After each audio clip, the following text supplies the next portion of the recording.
book before bed. Tonight, we read Hidden Potential by Adam Grant. How far you go isn't decided by how you start, but by how you grow.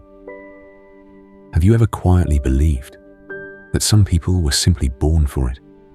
That the ones who rise were given something at the start that you weren't? A sharper mind, a natural gift, a talent that arrived early and made everything look easy. And somewhere along the way, you decided where you fall on that scale. You're good at this, but never great. You're fine at that, but not the kind of person it comes naturally to. And so you stopped reaching in all the places where the beginning felt slow. We do this so gently, we hardly notice. We watch someone who started ahead, and we mistake their head start for the whole story. Think of all the small surrenders. The instrument you set down because the first song sounded clumsy. The language you stopped learning because the words felt heavy in your mouth. The dream you quietly folded up and put away on a high shelf because someone else seemed so naturally suited to it, and you didn't. Maybe you've carried a number in your head since you were very small, a grade, a ranking, a moment when someone decided what you were made for, and you believed them. And ever since, without quite meaning to, you've been living inside that decision. So tonight, just for a little while, let's set that old measuring down. Let's walk into this book together and look at the part of you that hasn't finished growing yet. Let me tell you a little about the man who wrote this.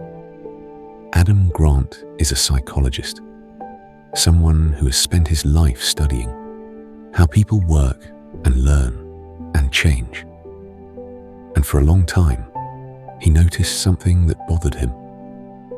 Everywhere he looked, we were celebrating the wrong thing. We were dazzled by the gifted, the child who could already do it, the natural who barely tried. We built our schools and our offices and our quiet ideas about ourselves around the belief that potential is something you either have or you don't. But the more he studied real lives, the more that belief fell apart. He kept finding people who started slow and ended extraordinary. People nobody picked early, who quietly outgrew the ones who were chosen. The student who failed at first, and later mastered the thing they'd failed at. The team that no one believed in, that learned its way to greatness. One patient season at a time. He saw it again and again. The ones who finished first were so often not the ones who started first. And he began to wonder, what if we've been measuring the wrong thing all along? We test people at the beginning. We sort them so early. We decide who is gifted and who is ordinary, while they are still children, still barely begun. But a beginning is just a beginning. It tells you almost nothing about how far a person can travel. What if potential isn't about the height you start from, but the distance you're able to grow? And that question is the seed of this book. A simple, hopeful idea that almost no one is finished. That the slow start is not the end of the story. It's only the first page. So let's name what this book is really asking. Underneath all of it, there are just a few simple questions. Why do some people who start far behind end up so far ahead? And why do some who start gifted quietly fade? The answer this book gives is gentle, and it's freeing. It says that the people who grow the most are rarely the most talented. They are the ones who learn, how to keep learning, the ones who build a certain kind of character and let the right support and the right opportunities carry them further than their starting point ever could. There's a quiet difference, the book says, between ambition and aspiration. Ambition is about what you want to have, the title, the prize, the place at the top. But aspiration is about who you want to become, the kind of person you're growing into along the way. And it's aspiration, not ambition, that carries people the farthest, because the outcome is never fully in your hands, but who you're becoming always is. So this isn't a book about being special, it's a book about becoming, and that is something open to almost everyone. It doesn't ask you to have been chosen, it only asks you to be willing to grow. Let's begin with the first idea, the one that holds up all the others. We tend to think of character as who you are, honest or stubborn, kind or harsh, fixed traits stamped into you long ago. But this book offers a softer, truer picture. Character isn't only who you are, it's what you're able to do when it's hard. It's the skill of living by your values, even when your feelings are pulling you somewhere else. Think about it for a moment. Anyone can be disciplined when they feel like it. Anyone can be brave when nothing is at stake. Anyone can be patient on an easy afternoon. But character is what shows up when you're tired and discouraged and no one is watching. When the feeling says quit and you stay anyway. It's the gap, really, between what you value and what you do. We all want to be the kind of person who keeps a promise to themselves, who shows up, who tries again. And character is simply the skill of closing that gap a little more each time. And here is the beautiful part. If character is a skill, then it can be practiced. It can grow. You are not simply born determined or curious or kind. You build those things, one small choice at a time. The way a muscle grows, not in a single afternoon, but in 1,000 quiet repetitions that no one ever sees. So all those qualities we admire in people who rise, the patience, the grit, the openness, they aren't gifts handed out at birth. They're capacities. And a capacity is something you can grow. But if it's that simple, why do so many of us stay stuck? Because the very thing we worship quietly holds us back. Our love of natural talent. When we believe that ability is something you either have or you don't, then the moment something feels hard, we read it as a sign. This isn't for me. I'm just not wired for it. And we stop. You sit down to learn the thing, and it doesn't come easily. And a small voice says, "See, this proves you're not the type." So you close the book. You put the instrument back in its case. You tell yourself you were just being realistic, and the gift you might have grown stays folded up, untouched. We mistake difficulty for a verdict, when really, difficulty is just what growth feels like from the inside. The ache in the muscle is not a sign you should stop. It's the muscle becoming stronger, and the strain of learning, the confusion, the slowness, the not yet, that is not failure. That is exactly what becoming feels like while it's happening. And there's a second trap, the fear of looking foolish. To learn something new, you have to be bad at it first. You have to fumble and stumble and say the wrong thing in front of people who already know how. And that discomfort feels so unpleasant that many of us quietly avoid it. For the rest of our lives, we stay where we're already competent. We circle the same small ground because it's smooth. But the smooth ground is where growth goes to sleep. The book's quiet truth is this: the discomfort you've been avoiding is not a wall, it's a doorway. And almost everything you want to become is waiting on the other side of it. So now we come to the heart of the book, the single idea.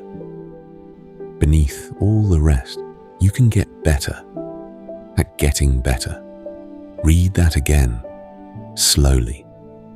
It isn't only that you can improve at a thing, it's that you can improve at the act of improving itself. The way you learn can be learned. The way you grow can grow. Most of us were taught to admire the destination, the finished talent, the polished result. But this book turns our eyes to the slope instead, to the climb, because two people can stand at the very same place today, and the one who knows how to learn will be somewhere completely different in a year, not because they were gifted, because they were growing on purpose. And that changes everything about how you see your own life. The places where you feel behind are not a sentence. They're just the bottom of a slope you haven't climbed yet. And the slope is yours to climb. So before we go further, let's take one slow breath together. On that thought, breathe in gently. And as you breathe out, let go of the idea that you are already finished. Let go of the ceiling just for tonight and rest instead in the quiet possibility that you are still on your way. So how do you actually do it? How do you build that kind of character, that quiet engine of growth?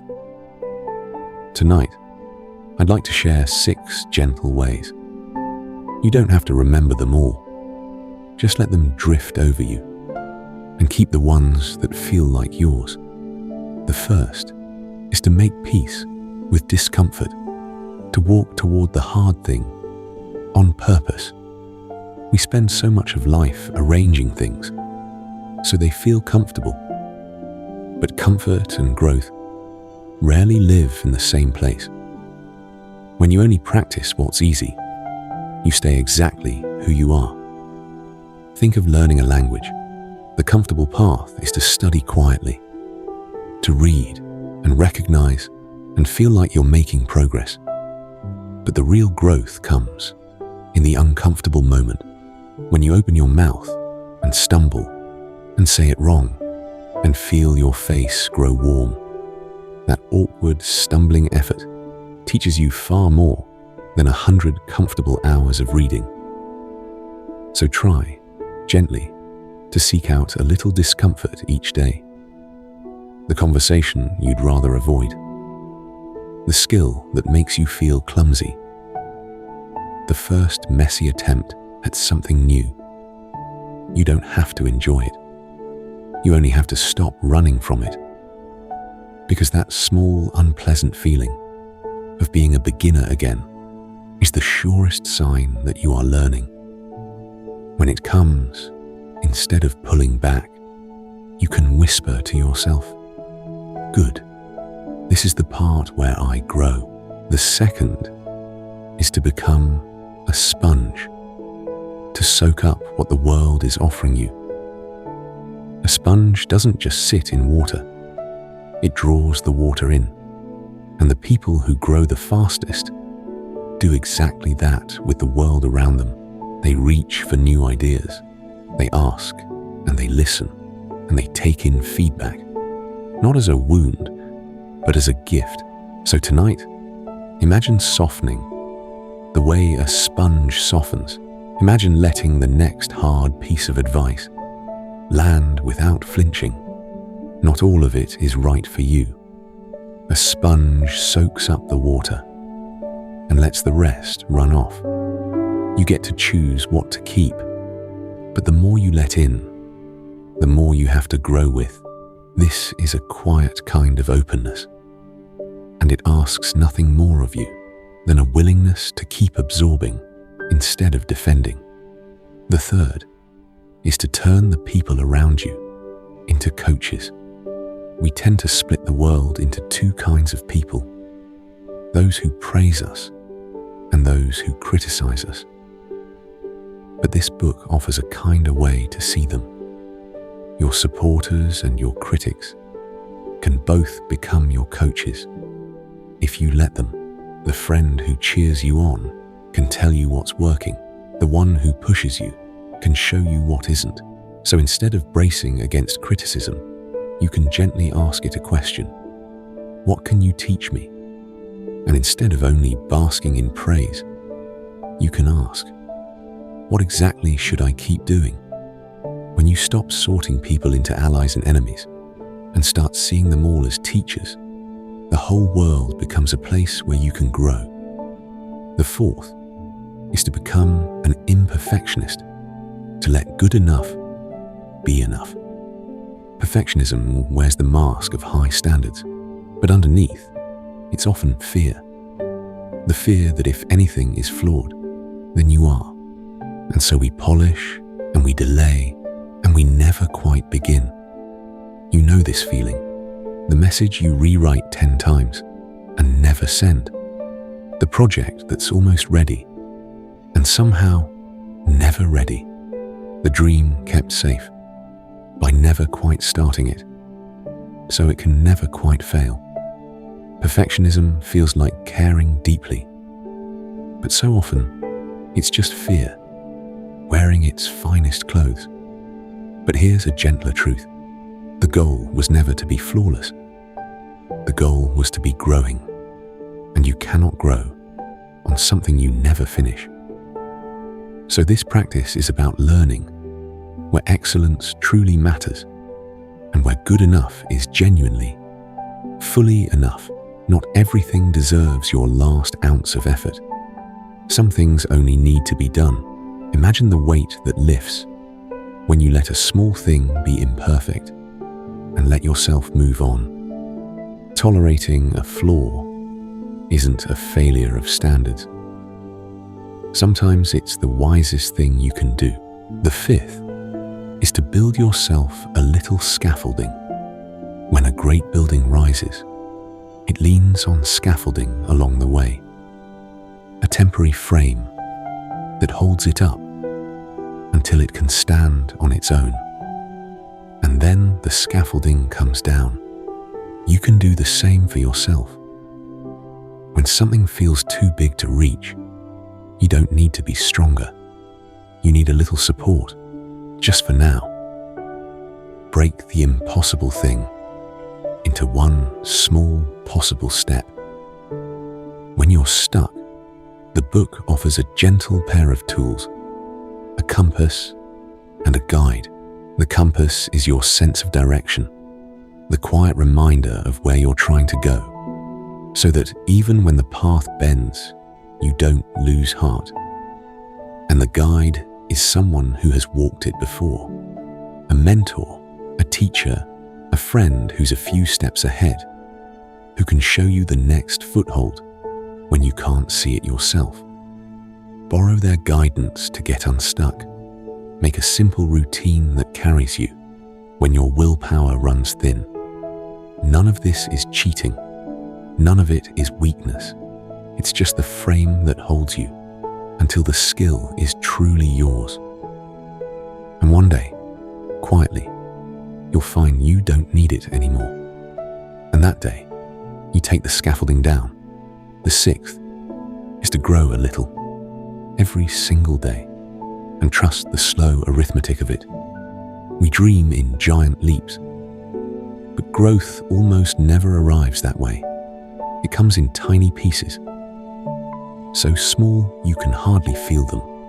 A page, a question, one honest attempt, and on any single day, the progress looks like nothing at all. But these small gains, they gather, they build on one another, quietly, day after day, until one morning you look back and the distance you've traveled astonishes you. Imagine a single coin set down in each day.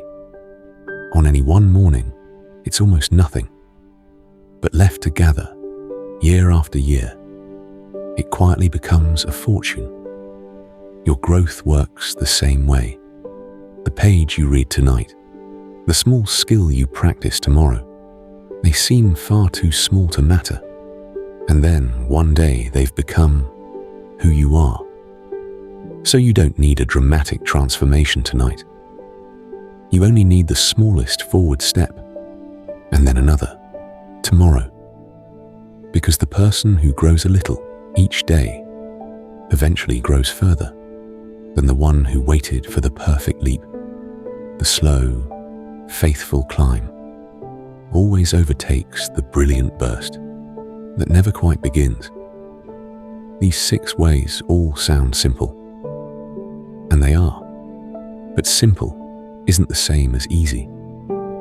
They take patience and a gentle willingness to keep beginning again, and each time you forget them, all you have to do is softly return. Now, perhaps a quiet worry is rising. If talent isn't the answer, then is it all just up to me? Is it all effort, all willpower, all on my shoulders? And the book answers this so tenderly. No, it is not all on you. Because potential isn't only grown from the inside, it's also drawn out by the world around us. The teacher who believed in someone before they believed in themselves. The chance that opened a door in a wall that seemed solid. The team that lifted a person higher than they could climb alone. The mentor who saw something and refused to let it go to waste. So much of what looked like raw talent was really just opportunity. Meeting a person who was ready to grow. And the systems we build around people, our schools, our teams, the ways we choose who gets a chance, they decide whose potential gets to surface and who stays hidden forever in the dark. Not because the gift wasn't there, but because no one ever opened the door. Think of 2 children, equally bright. One is born into a home full of books and music and patient grown-ups who answer every question. The other is born somewhere quieter and harder, where the doors stay mostly closed. Years later, the world looks at them and calls one of them gifted and the other ordinary. But the difference was never the child. It was the chance. And this is freeing in 2 directions. It means your own growth was never meant to be a lonely climb. You're allowed to lean on guides and systems and the support of other people. You were never supposed to do it all alone. And it means something gentle too, about how you see everyone else. The people who seem to be falling behind may not be lacking ability at all. They may simply be waiting for the chance you were lucky enough to receive. And there's a quiet invitation hidden in that. Because if opportunity is what unlocks potential, then every one of us holds a key for someone. The kind word, the open door, the belief offered to a person who has stopped believing in themselves. You can be, for someone else, the very chance you once needed. And often, you'll never even know how far it carried them. And here is the deepest idea in the whole book. The one I'd most like you to carry into sleep. We have spent our lives being measured by where we started. The early grade, the first impression, the test that decided, so young, what we were capable of. And we carried those verdicts as if they were the truth about us, but they were never the truth. They were just a snapshot of of a single moment, of a person who was still becoming, a photograph of the bottom of the hill, mistaken for a map of the whole mountain. Think of how unfair that is, really. To meet someone at the very start of their climb, when they're slowest and clumsiest and least sure of themselves, and to decide right there that this is who they are. We've all been measured that way, and we've all perhaps measured ourselves that way too. The real measure of a life is not the height you began at. It's the distance you're willing to travel, and by that measure, the slow starter who keeps growing, the one who was overlooked and underestimated and counted out, can go further than anyone imagined, including themselves.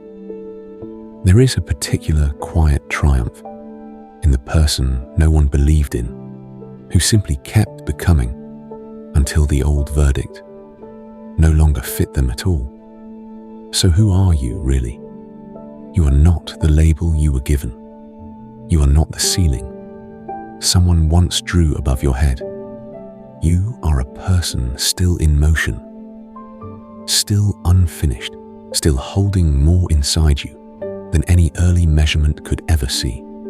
That is the hidden potential, not a gift you were born with or born without, but a capacity to grow that has been quietly waiting in you all along. So before we end tonight, let's bring this down into the ordinary days. In your work, it means measuring yourself by your growth, not by the gifted person beside you. Their start is not your story. Your only race is with who you were yesterday. In learning anything new, it means letting yourself be a beginner, clumsy and slow and unafraid of looking foolish, because every master was once exactly that bad and simply kept going. The musician you admire once made sounds that made people wince. The writer you love once wrote pages they were ashamed of. There is no shortcut around the beginning. There is only the willingness to live through it. And in the way you see other people, it means looking past the obvious talent for the quiet potential underneath. The colleague still finding their feet. The child who started slow. Maybe even the person you used to be. When you offer someone a little belief and a little support, you may be handing them the very scaffolding that lets them rise. So let me leave you with one last gentle practice. Set down every thought about this book. Set down every measurement you've ever been given. And let's simply come back to your breath. Notice it moving, all on its own. You don't have to make it happen. It rises and it falls without any effort from you. Breathe in slowly and let it go. Now feel your body held by the bed beneath you. Let your shoulders grow heavy. Let your hands soften and fall open.